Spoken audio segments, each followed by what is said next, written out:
Welcome to Ultimate Tic-Tac-Toe. So conventional Tic-Tac-Toe takes place on a 3x3 grid. And there is a 3x3 grid here, but within each square of the grid contains a smaller 3x3 grid, making a total of 81 possible boxes that a player can play in. So the game starts out just like normal Tic-Tac-Toe would.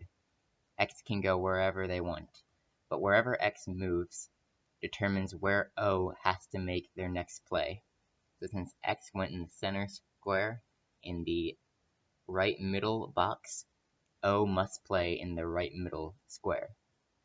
So O goes in the upper right, and now X must play in this box.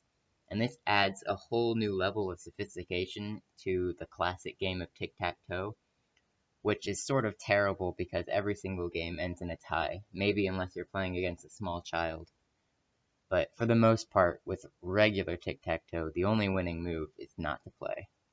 Once a player gets 3 in a row, then they've conquered that square, and the objective of the game is to conquer 3 squares in a row. If you get sent into a box that's already been conquered, then you still have to play in that box, which means it's a good strategy to send your opponent into boxes that they cannot conquer. But what happens if you get sent into a square in which all 9 boxes have been filled? Then, congratulations, you get to go anywhere on the board. The game ends once a player conquers 3 squares in a row.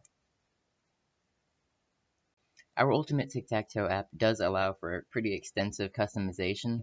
You can change what symbol you want to be rather than just X's or O's. And you can also change the RGB color value of your symbol. So, for example, if you want to be purple ampersands and green dollar signs, then that's entirely possible. The app also supports saving games that you can then continue later, and also toggling certain things like whether or not cats games are allowed. Now there is one flaw to Ultimate Tic-Tac-Toe, and that's something called Orland's Gambit.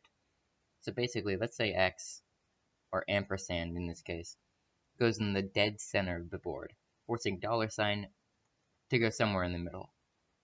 Orland's Gambit is when ampersand effectively boxes in dollar sign in order to gain the middle of every outlying square. This makes the game not fun because it gives ampersand a huge advantage. Regular tic-tac-toe suffers from this problem where, assuming the game is in a tie, whoever goes first is basically guaranteed to win. We wanted Ultimate Tic-Tac-Toe to not suffer from this problem, so we disabled it by default in settings. You can enable it if you want to, but I don't know why you'd want to. But, I mean, it's America, you can do whatever you want.